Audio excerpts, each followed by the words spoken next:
ایک بشریت کے تقاضے پر، انسان ہونے کی حیثیت سے، ٹھیک ہے، ایک نبی کی حیثیت سے نہیں، کیونکہ نبی تو اللہ تعالیٰ کے وہ بندے ہیں جو اللہ کی اطاعت میں ہی لگے رہتے ہیں، نافرمانی نہیں کرتے. تو یہاں پر جو روکنا تھا وہ صرف امتحان کے لیے تھا، کہ کوئی جس انسان کو میں نے بنایا وہ مکمل طور پر 100% میری اطاعت کر سکتا ہے یا نہیں، یا پھر کہیں بھٹک تو نہیں جائے گا.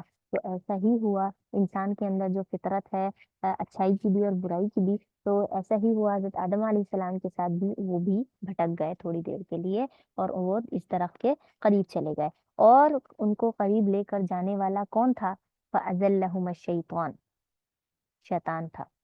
فَأَزَلَّهُمَا، بس ورغلایا ان دونوں کو، بہکایا ان دونوں کو، الشیطان، شیطان نے، عنہا، اس سے، یعنی جنت، اس درخت سے، اس درخت کے بارے میں ان کو بہکایا کہ یہ کھا لو، یہ بہت فائدے مند ہے، اگر تم یہ کھاؤ گے. شیطان نے ان کو یہی کہا کہ اگر تم یہ کھاؤ گے تو تم ہمیشہ کیا رہو گے؟ جوان ہی رہو گے، اور جنت میں ہی تمہیں ہمیشگی والی زندگی ملے گی، کبھی تم جنت سے نکل نہیں سکتے. تو پھر جنت تو ایسی جگہ ہے، وہاں پر رہنے والے کو کتنی جو ہے اس کی چاہت ہوتی ہے. تو اس وجہ سے حضرت آدم علیہ السلام اور حضرت حوا علیہ السلام نے اس کی بات مان لی، اس وجہ سے کہ شیطان تو، اس وجہ سے کہ شیطان، میرا نا نیٹ جی میرا نا نیٹ خراب ہو گیا تھا.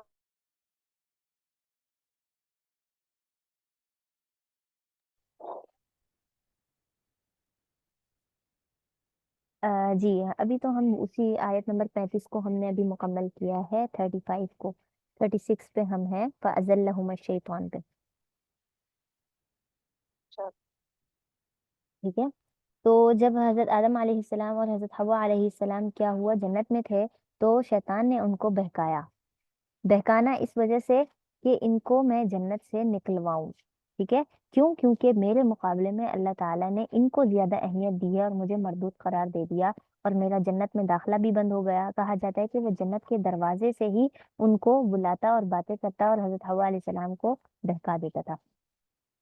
تو فَأَزَلَّهُمَا الشَّيْطَانُ عَنْهَا، بس شیطان نے ان کو بہکایا اس درخت کے بارے میں، فَأَخْرَجَهُمَا، بس ان دونوں کو نکلوا دیا، مما كانا فيه، اس چیز سے جس میں وہ تھے، یعنی حضرت آدم اور حضرت حوا علیہ السلام دونوں کو اس نے کیا کر دیا؟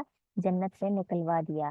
وَقُلْنَا اهْبِطُوا، اب آگے اللہ تعالیٰ فرماتے ہیں اور ہم نے کہا، اهْبِطُوا، اتر جاؤ، اتر جاؤ، یعنی آسمان سے زمین پر اتر جاؤ، بعضکم لبعض، تم میں سے بعض بعض کے، یعنی تم میں سے کچھ دوسرے لوگوں کے، عدو، دشمن ہوں گے، وَلَكُمْ فِي الْأَرْضِ، اور تمہارے لیے زمین میں، مستقر، ٹھکانہ ہے، وَمَتَاعٌ، اور فائدہ اٹھانا ہے، إِلَىٰ حِينٍ، ایک وقت مقرر تک. یعنی تم میں سے جو بھی انسان جب یعنی انسان کی جو ابتدا ہے حضرت آدم علیہ السلام سے، وہیں سے ہی ہم، ہم، وہیں سے ہی ان کو نکال دیا نا،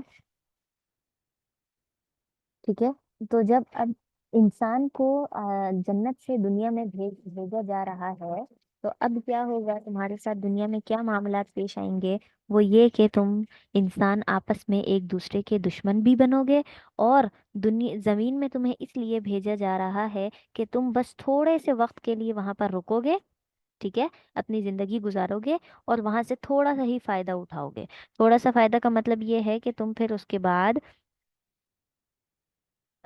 مر جاؤ گے، تمہیں موت آ جائے گی، اور پھر اس کے بعد تمہارے لیے ایک نئی زندگی ہوگی. تو دنیا کے اندر ہمارا مقصد جو بھیجا گیا ہے وہ تھوڑے سے وقت کے لیے ہی ہے، اور وہ اس دنیا میں بھیجنے کا مقصد ہم نے یہاں سے تھوڑا سا فائدہ اٹھانا ہے، اپنے ٹھکانہ بنانا ہے عارضی سا. اور تیسری بات یہ ہے کہ اپنے آگے والی آخرت کی زندگی کے لیے تیاری کرنی ہے. یہ 3 مقاصد ہیں، اور اس کے علاوہ اور کوئی مقصد نہیں ہے. مائک میوٹ کر لیجئے، شاید میری آواز نہ کٹ رہی ہو. سب مائک میوٹ کر لیں. اس کے بعد آگے کیا ہے؟ فتلقا، فتلقا، بس سیکھ لیے، آدم علیہ السلام نے، من ربہ، اپنے رب سے، کلمات، کچھ مخصوص کلمات، کچھ مخصوص جملے، فتاب علیہ، پس کیا ہو گئی؟ بس وہ اس پر توبہ کرنے لگے۔ یعنی حضرت آدم علیہ السلام کو دیکھیں تعلیم کا سلسلہ کہاں سے شروع ہوا، انبیاء کا کوئی استاد نہیں ہوا کرتا، ٹھیک ہے، جو بھی نبی ہیں انہوں نے کسی سے دین نہیں سیکھا، کسی سے علم نہیں سیکھا، ان کو سکھانے والے صرف اور صرف اللہ کی ذات ہے۔ اور اسی لیے حضرت آدم علیہ السلام کے بارے میں یہ کہا گیا کہ انہوں نے توبہ کرنے کے لیے بھی، یعنی یہ جو ان سے غلطی ہو گئی تھی نا کہ انہوں نے وہ اس درخت کے پاس چلے گئے، اس کو کھا لیا، اس غلطی کی جو معافی تھی وہ الفاظ بھی ان کو اللہ تعالیٰ نے ہی سکھائے، انہیں کچھ نہیں آتا تھا، ٹھیک ہے، تو وہ الفاظ بھی ان کو اللہ تعالیٰ نے ہی سکھائے ہیں۔ تو اس وجہ سے یہاں لکھا ہے کہ آدم علیہ السلام نے چند الفاظ سیکھ لیے اور اس الفاظ کے ذریعے اللہ سے توبہ کی، انہو هو التواب الرحیم، بے شک وہ یعنی کہ اللہ تعالیٰ توبہ قبول کرنے والا ہے، الرحیم بہت مہربان ہے۔ جیسے کہ میں نے کہا کہ جب کسی انسان سے غلطی ہو جاتی ہے تو اللہ تعالیٰ کیا کرتے ہیں، اس کو اپنی رحمت کا معاملہ کرتے ہوئے اس کو معاف کر دیتے ہیں، ٹھیک ہے۔ اور یہاں پر بھی ایسا ہی ہوا، حضرت آدم علیہ السلام سے غلطی ہوئی، اس غلطی کے بعد انہوں نے شیطان کی طرح تکبر نہیں کیا، ٹھیک ہے، اس کو نظر انداز نہیں کیا کہ ہو گئی تو ہو گئی، دنیا میں آ گیا ہوں، چلو دنیا بھی اچھی ہی ہے، یہاں بھی مجھے سب مل ہی جائے گا، اللہ نے پیدا کیا ہے تو مجھے دے گا بھی کچھ نہ کچھ، تو ایسا نہیں ہے۔ انہیں احساس ہوا کہ مجھ سے غلطی ہوئی ہے اور میں نے اس غلطی کی اللہ سے معافی مانگنی ہے، تو پھر انہوں نے اللہ سے توبہ طائب کی، اور اللہ نے انہیں توبہ کرنے کے الفاظ بھی سکھائے کہ اس طریقے سے معافی مانگو تو میں تمہیں معاف کر دوں گا، اور پھر ان کو معاف کر دیا گیا۔ لیکن انہیں دوبارہ جنت میں کیوں نہیں لایا گیا؟ اس لیے کہ اگر ان کو دوبارہ جنت میں بھیج دیا جاتا تو پھر کیا ہوتا؟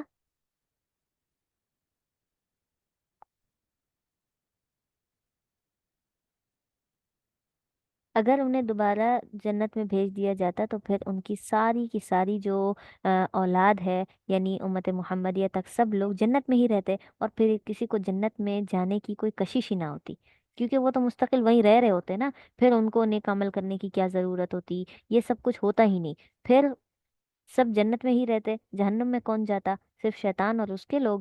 تو ایسا نہیں ہے، جنت اور دوزخ دونوں اللہ کی مخلوق ہیں، اور جیسا کہ بتایا کہ اس کی جو جہنم کی جو غذا ہے، کل ہم نے پڑھا تھا، وہ ہے الناس والحجارہ، یعنی کہ پتھر اور لوگ۔ تو اس وجہ سے اللہ تعالیٰ نے کیا کیا، ان کو دنیا میں بھیجا کہ ہر ایک اپنی محنت کے مطابق اپنی جگہ کو پالے، چاہے وہ جنت ہو چاہے وہ جہنم ہو۔ قُلْنَا اهْبِطُوا، پھر ہم نے کہا کہ اترو منہا جمیعا، اس میں سے سب کے سب اتر جاؤ، یعنی کہ یہ حضرت آدم علیہ السلام کی تمام اولاد سے کہا جا رہا ہے کہ اب تم لوگ کیا کرو، دنیا میں اتر جاؤ، اور دنیا میں جا کر تم نے کیا کرنا ہے، کیا کرنا ہے آگے بتا دیا، فَإِمَّا يَأْتِيَنَّكُمْ، بس اگر وہ لے آئیں تمہارے پاس، منی میری طرف سے، ہدن ہدایت، کس کی بات ہو رہی ہے؟ انبیاء کی بات ہو رہی ہے کہ اگر انبیاء علیہ السلام کوئی ہدایت میری طرف سے لے کر آئیں، یعنی وہ تم سے یہ کہیں کہ اللہ تعالیٰ نے ہمیں یہ حکم دیا ہے تم تک پہنچانے کے لیے، تو تم کیا کرنا؟ فمن تبع ہدایا، فمن تبع ہدایا، پس جس نے اتباع کر لی ہدایا، میری ہدایت کی، یعنی نبی نے اس کو جو پیغام پہنچایا اور اس نے اس بات کو مان لیا، اتباع کر لی، فلا خوف علیہم، پس اس پر کوئی خوف نہیں ہوگا، ولا هم یحزنون، اور نہ ہی اسے کوئی غم ہوگا۔ خوف کس چیز کا؟ کہ اب میں جو ہے اس چیز کا خوف کہ اللہ ناراض نہ ہو جائے، دوسرا یہ کہ مجھے مرنے کے بعد کوئی تکلیف نہ ہو، تیسرا یہ کہ مجھے آگ میں نہیں ڈالا جائے گا، ٹھیک ہے، اور یحزنون کا مطلب یہ ہے کہ وہ کبھی غمزدہ ہی نہیں ہوگا، کیوں؟ کیونکہ اتباع کرنے کی وجہ سے جو اس کو جنت میں بدلہ ملے گا نا، وہ اس جنت کو پا کر ہی بہت خوش ہو جائے گا، کبھی غمگین نہیں ہوگا۔ اس کے بعد والذین کفروا، آگے بتا دیا کہ اگر دیکھیں ہدایت والی جو بات ہے، فَإِمَّا يَأْتِيَنَّكُم مِّنِّي ہُدًى والی، کہ ہدایت تو سب کے پاس آئے گی، ایمان والوں کے پاس بھی، کافر لوگوں کے پاس بھی، یعنی تمام انسانوں کے پاس، لیکن جو ہدایت کی اتباع کرے گا اس کے لیے خوف اور یحزنون نہیں ہے، لیکن جو کفر کرے گا، والذین کفروا، اور جس نے کفر کیا، وَكَذَّبُوا بِآيَاتِنَا، اور ہماری آیتوں کو جھٹلا دیا، ہماری آیتوں کو یعنی اللہ تعالیٰ کی آیتوں کو جھٹلایا، اولئک اصحاب النار، اور یہی آگ والے لوگ ہیں، ہم فیہا خالدون، اور وہ اس میں ہمیشہ رہیں گے۔ یہ کافروں کے لیے ہے کہ وہ جہنم سے کبھی نکل ہی نہیں سکتے، ٹھیک ہے، ایمان والوں کے لیے ہے کہ وہ کب اگر اپنی سزا کے لیے اگر جہنم میں جائیں گے تو وہ سزا اپنی مکمل کر کے واپس ان کو جنت میں داخل کر دیا جائے گا، لیکن کافروں کے لیے یہ ہے کہ ان کو دوبارہ جہنم سے نکالا ہی نہیں جائے گا۔ اچھا، اس کے بعد آگے جو تذکرہ ہے وہ بنی اسرائیل کا ہے، اس والے رکوع سے، رکوع نمبر 5 سے بنی اسرائیل کا تذکرہ شروع ہو رہا ہے، ٹھیک ہے۔ اب ہم پڑھیں گے کہ کس طریقے سے انہوں نے، بنی اسرائیل نے اللہ تعالیٰ کی نافرمانی کی اور اپنے نبیوں کو تکلیف دی، ان کو قتل کیا، ان کو پریشان کیا، ہر ایک طریقے سے ان کو تکلیف پہنچائی۔ تو اب ہم بنی اسرائیل کا تذکرہ پڑھیں گے۔ اچھا اچھا، یہ بنی اسرائیل کون ہے؟ سب سے پہلے تو ہم یہ دیکھیں، ہم سنتے آ رہے بنی اسرائیل بنی اسرائیل، یہ کون ہے؟ اسرائیل، آپ نے سورت کا نام بھی دیکھا ہوگا، سورت بنی اسرائیل، تو یہ سورت کے نام سے، اچھا، ان کی ابتدا کیسے ہوئی کہ حضرت یعقوب علیہ السلام کو اسرائیل یعنی کہا جاتا ہے، اور ان کی اولاد کو بنی اسرائیل کہا جاتا ہے، یعنی اہل مدین، وہاں کے لوگ۔ جی، کٹ رہی ہے تھوڑا سا نا، نیٹ کا ایشو ہے غالباً، اب ٹھیک ہے؟ ٹھیک ہے، تو یہ حضرت یعقوب علیہ السلام کی اولاد سے یہ سلسلہ شروع ہوا کہ ان کو بنی اسرائیل کہا جاتا ہے، ٹھیک ہے۔ اور یہ جو حضرت موسیٰ علیہ السلام ہے یہ انہی کی اولاد میں سے ہیں، تو اس وجہ سے وہاں سے ان کی امت کو، ان کی قوم کو بھی بنی اسرائیل کہا جاتا ہے۔ تو یہاں پر اللہ تعالیٰ بنی اسرائیل سے مخاطب ہے، ان کا لمبا قصہ ہے، قرآن کوئی کہانی کی کتاب تو ہے نہیں، تو اس وجہ سے اللہ تعالیٰ نے ان کا ترتیب سے ذکر نہیں کیا، یہ کیسے پیدا ہوئے، کہاں سے ہوئے، کیسے شروع ہوا، ساری ترتیب نہیں بیان کی، بلکہ ایک ایک ٹکڑا کہیں کہیں بیان کیا ہے، ان کی زندگی کا، ان کے معاملات کا، کہیں کہیں کوئی کوئی ایک ایک تذکرہ آیا ہے۔ ایسا نہیں ہے کہ پورے کہانی کی طرح شروع سے آخر تک بیان کیا، اس سے کیا ہوتا ہے، بندہ بور ہو جاتا ہے، ترتیب سے پوری کہانی ہو نا، اس کو پڑھنے سے بندہ بور ہو جاتا ہے۔ اگر اس میں سسپینس ڈالا جائے، جیسے آدھی کہانی کہیں ڈالی ہو، آدھی کہانی تھوڑی دیر بعد پھر اس کا دوسرا حصہ دوبارہ بیان کیا، تو اس میں انسان کو ایک تجسس رہتا ہے، وہ جو پچھلا حصہ جہاں ختم ہوا تھا اس کے بعد دوبارہ کیا ہوا، دوبارہ کیا ہوا، تو اس وجہ سے اللہ تعالیٰ نے قرآن کریم میں یہ اسلوب رکھا ہے، ٹھیک ہے۔ یا بنی اسرائیل، اے بنی اسرائیل، یا کا لفظ جو ہے وہ اے کے لیے استعمال ہے، مخاطب کرنے کے لیے، یا بنی اسرائیل، اے بنی اسرائیل، اذکرو، یاد کرو، نعمتی اللتی، میری نعمتوں کو، اللتی، وہ نعمتیں، ٹھیک ہے، کون سی نعمتیں؟ اللہ تعالیٰ آگے اپنی نعمتوں کا تذکرہ کر رہے ہیں۔ اچھا، یہ بنی اسرائیل وہ قوم ہے جو فرعون کی، کیا کہتے ہیں اس کو، فرعون کے ظلم و ستم کا شکار تھی، یعنی فرعون نے ان کو اتنا زیادہ تکلیف میں رکھا ہوا تھا کہ یہ وہاں سے بھاگ جانا چاہتے تھے لیکن نکل نہیں سکتے تھے، اور اللہ نے ان کو فرعون سے نجات دی تھی، اسی لیے اللہ تعالیٰ نے ان کو جگہ جگہ پر اپنی اس نعمتی کر کے اپنی نعمتیں یاد کروائی ہیں، کہ یاد کرو، اتنی نعمتوں کے باوجود بھی تم میری نافرمانی کرتے ہو، ٹھیک ہے۔ تو انعمت علیکم التی انعمت علیکم، وہ نعمتیں جو میں نے تمہیں دی، ٹھیک ہے، وہ نعمتیں، وہ انعام یاد کرو جو میں نے تم پر کیا، وَأَوْفُوا بِعَہْدِی، اور وَأَوْفُوا، پورا کرو، بِعَہْدِی، میرا عہد، اوفی بعہدکم، اوفی بعہدکم، میں پورا کروں گا تمہارے عہد کو، یعنی یہ جب ان کو فرعون سے نجات ملی تھی تو اس وقت انہوں نے یہی کہا تھا کہ اگر ہمیں کوئی ایسی جگہ مل جاتی ہے جہاں پر ہم بالکل سکون کے ساتھ اللہ کی اطاعت کر سکیں تو وہاں پر جا کر ہم اللہ کی عبادت کریں گے، ٹھیک ہے۔ تو پھر جب ان کو وہاں سے مصر سے یہ لوگ نکل آئے تھے اور پھر ان کا وہاں شام کی طرف ان کا ٹھکانہ بنا تھا، تو اس وقت وہاں پر جا کر اللہ تعالیٰ نے ان سے کہا تھا کہ تم کیا کرو، یہاں پر آ کر میری عبادت کرو، تو انہوں نے وہاں جا کر اس بات کو جھٹلا دیا تھا کہ ہم کیوں عبادت کریں، تکبر میں آ گئے تھے یہ لوگ جب ان کو نجات مل گئی تھی، تو اس وجہ سے اللہ تعالیٰ نے فرمایا اوفی بعہدکم، تم اپنا وعدہ پورا کرو، میں تمہارا وعدہ پورا کروں گا، وَإِيَّايَ فَارْهَبُونِ، اور صرف تم مجھ ہی سے ڈرو، کسی اور سے نہ ڈرو۔ یعنی فرعون کا سلسلہ جو ہے اب ختم ہو چکا ہے، اب تمہیں اس سے ڈرنے کی ضرورت نہیں ہے، صرف اور صرف تم مجھ سے ڈرو، اس لیے کہ میں ہی تمہیں جزا اور سزا دینے والا ہوں۔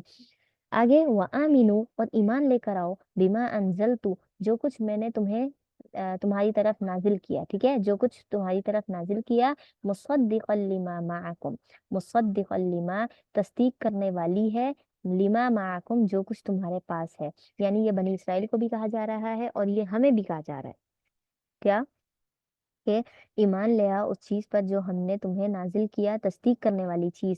یعنی کہ ہمارے لیے تو قرآن کریم ہے جس نے پچھلی تمام کتابوں کی تصدیق کی ہے، کہ ہاں پہلے بھی کتابیں نازل ہوتی رہی ہیں۔ اور تورات والوں کے لیے کہ ان کو یہ کہا کہ تمہارے پاس جو ہے نا وہ تصدیق کرتی ہے اس بات کی کہ حضرت موسیٰ علیہ السلام جو ہے وہ میرے ہی نبی ہے۔ اور دیکھیں یہ جو کتاب تھی نا ان کی تورات، یہ بھی انہوں نے خود ہی مانگی تھی، ٹھیک ہے، خود ہی مانگی تھی، کہ حضرت موسیٰ علیہ السلام سے کہا تھا کہ آپ جائیں اللہ تعالیٰ سے جا کر کتاب لے کر آئیں، کوئی صحیفہ لے کر آئیں، ہمیں بھی تو پتہ چلے کہ آپ اللہ کے نبی ہیں اور اللہ تعالیٰ ہم سے کچھ چاہتا ہے، یعنی اس نے ہماری زندگی کا کوئی مقصد بنایا ہے کہ وہ ہم سے چاہے کہ ہم اس کی عبادت کریں، کوئی ہمیں حکم دے تو ہم وہ حکم بجا لائیں۔ تو یہ ساری چیزیں انہوں نے خود مانگی تھی، اور جب انہیں کتاب مل گئی تو پھر وہ ٹھکرانے لگے اس کتاب کو، ٹھیک ہے۔ اس کتاب کو پانے کے لیے بھی انہوں نے بہت تماشا کیا تھا، وہاں پر جا کر انہوں نے بہت ساری چیزیں مطلب الٹے سیدھے معاملات کیے تھے۔ آگے پورا واقعہ آتا ہے وہ بھی ہم پڑھیں گے۔ یہاں ان سے کہا جا رہا ہے مصدقا لما معکم، جو کچھ تمہارے پاس ہے نا وہ کیا ہے، تورات اور انجیل جو بھی ہے وہ تم اس کی کیا کرو، وہ تصدیق کرنے والی ہے، تم اس پر ایمان لاؤ۔ ولا تکونوا، اور تم مت بن جاؤ، اول کافر بھی، پہلے انکار کرنے والے، پہلے انکار کرنے والے، ٹھیک ہے۔ یعنی یہ ہے کہ جب تمہارے پاس کتاب آئے تو تم اس کو انکار مت کرو، اس کو سنتے ہی فوراً سے انکار مت کرنے لگ جاؤ، بلکہ تم کیا کرو، اس کو اللہ کی کتاب مان کر اس پر ایمان لے کر آؤ۔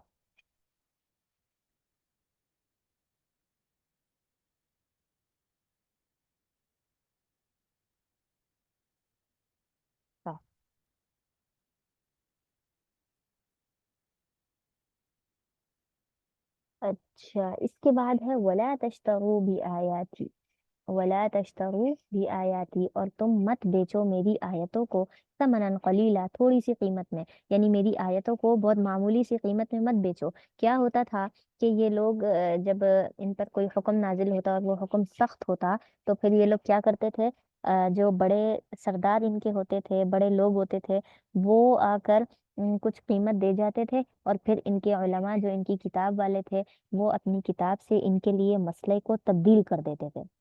جیسے مثال کے طور پر چور ہے، اگر کس نے چوری کی ہے تو اس کا تو ہاتھ کاٹنا ہے، ٹھیک ہے۔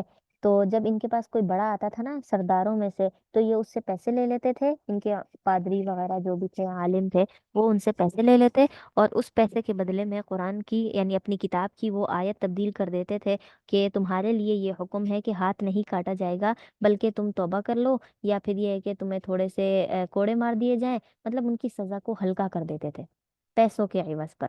تو اسی لیے اللہ تعالیٰ نے فرمایا کہ تم کیا کرو، میری آیتوں کو تھوڑے سے پیسوں کے بدلے مت بیچو، جیسا حکم دیا ہے ویسا ہی کرو، وَإِيَّایَ فَاتَّقُونَ، اور تم مجھ سے ہی ڈرو، ٹھیک ہے، صرف مجھ سے ڈرو۔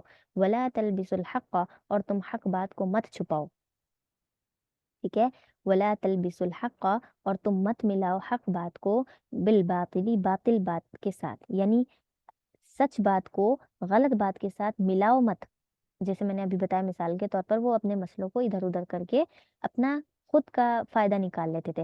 وَتَكْتُمُوا الْحَقَّ، اور حق کو نہ چھپاؤ، وَأَنْتُمْ تَعْلَمُونَ، حالانکہ تم جانتے ہو، کیا جانتے ہو، تم یہ بات جانتے ہو کہ یہ علم اللہ کی طرف سے ہے، یہ احکامات اللہ کی طرف سے ہیں، تم اس میں کیا کرو، حق بات کو مت چھپاؤ، بلکہ جو بات حق ہے وہی بیان کرو۔ وَأَقِیمُوا الصَّلَاةَ، اور نماز قائم کرو، ٹھیک ہے۔ یہاں پر ان کو نماز کا حکم دیا، نماز کا حکم جو ہے شروع سے لے کر اب تک ہر ایک امت کے لیے ہے، ٹھیک ہے۔ نماز ایک ایسی عبادت ہے جو اللہ تعالیٰ نے ہر ایک کے لیے مخصوص کی ہے۔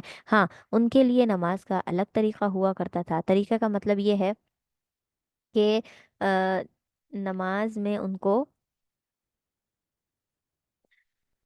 طریقہ یہ ہوا کرتا تھا کہ ان کی نمازیں الگ ہوا کرتی تھی، جیسے ہماری 5 نمازیں ہیں، ان کے نام ہے فجر، ظہر، عصر، مغرب، عشاء، ان کے الگ ہوا کرتے تھے، ان کی رکعات کا طریقہ، ان کی ترتیب الگ ہوا کرتی تھی، لیکن نماز جو حیت ہے نا، سجدہ کرنا، رکوع کرنا، یہ ہر ایک امت میں تھا۔ وآتوا الزکوٰۃ، اور زکوٰۃ ادا کرو، یہ پچھلی امتوں کے لیے بھی ہے، اور ان کے لیے یہ ہوتا تھا کہ جب وہ زکوٰۃ کا مال نکالتے تھے تو آسمان سے بجلی آتی، جس کے بارے میں کہا جاتا ہے کہ اگر وہ قربانی کرتے تھے تو اس میں بھی ان کو زکوٰۃ کا مال آسمان سے بجلی آتی اور لے کر چلی جاتی تھی۔ ٹھیک ہے، ایک سیکنڈ رکیے گا۔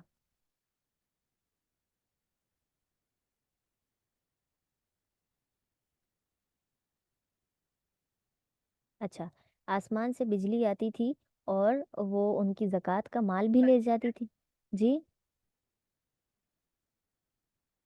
جی ویسے میں یہ پوچھتی ہوں کہ جو آپ کا یہ بنی اسرائیل کا یہ واقعہ جو بتا رہی ہیں، ہوں جس میں آپ مطلب یہ، تو اس سے پہلے جو آدم علیہ السلام کا واقعہ ہے، ہوں مطلب قرآن میں کہیں کسی کوئی واقعہ کمپلیٹ نہیں ہے، جگہ جگہ پہ ہر واقعے کو دوبارہ دوبارہ ریپیٹ بھی کیا ہوا ہے۔ ہاں، ریپیٹ بھی کیا ہوا ہے، اور دوسرا یہ کہ اس کی ترتیب کچھ اس طرح طریقے سے رکھی ہے کہ جہاں پر جس واقعے کی ضرورت ہے نا، اس کو وہاں پر بیان کیا ہے، ایسا نہیں ہے کہ پورا ترتیب سے کہانی کی طرح بیان کیا ہو۔ ٹھیک ہے، کہانی کی طرح نہیں ہے۔ جو جی جی بولیں۔ بچے ہوں جو یہ مطلب بنی اسرائیل قوم تھی، یہ ان تھی فرعون میں سے، لیکن ہاں ہاں، ان کا پیچھے کا مین مقصد ان کا یہ کفر پہ جمے ہوئے تھے، یہ کس چیز کی عبادت کرتے تھے؟ بتوں کی؟ نہیں، یہ جو ہے فرعون کہتا تھا نا انا ربکم الاعلی، میں ہی خدا ہوں، فرعون کی کرتے تھے، فرعون ہی اپنے سامنے ان کو سجدہ کرواتا اور اپنی ہی عبادت کرواتا تھا۔ ٹھیک ہے، ہاں، یہ جو عیسائی ہیں ان کے چرچ ہوا کرتے تھے، وہاں پر جا کر ان کے پادریوں کی جو ہے وہ ہوتی تھی، بات مانی جاتی تھی، لیکن یہ جو بنی اسرائیل والے ہیں ان کی ایک یہی طریقہ تھا کہ یہ لوگ وہ کرتے تھے،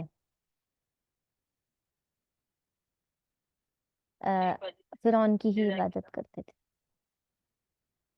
جی ٹھیک، ایک سیکنڈ میں تھوڑا سا نا، اچھا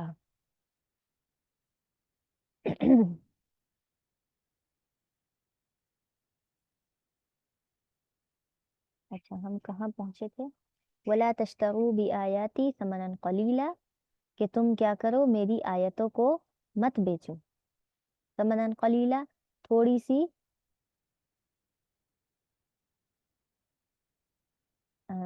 کیا کہتے ہیں اس کو، اچھا، تھوڑی سی قیمت کے بدلے میری آیات کو مت بیچو۔ وَإِيَّايَ فَاتَّقُونِ، اور تم مجھ ہی سے ڈرو۔ ایک سیکنڈ،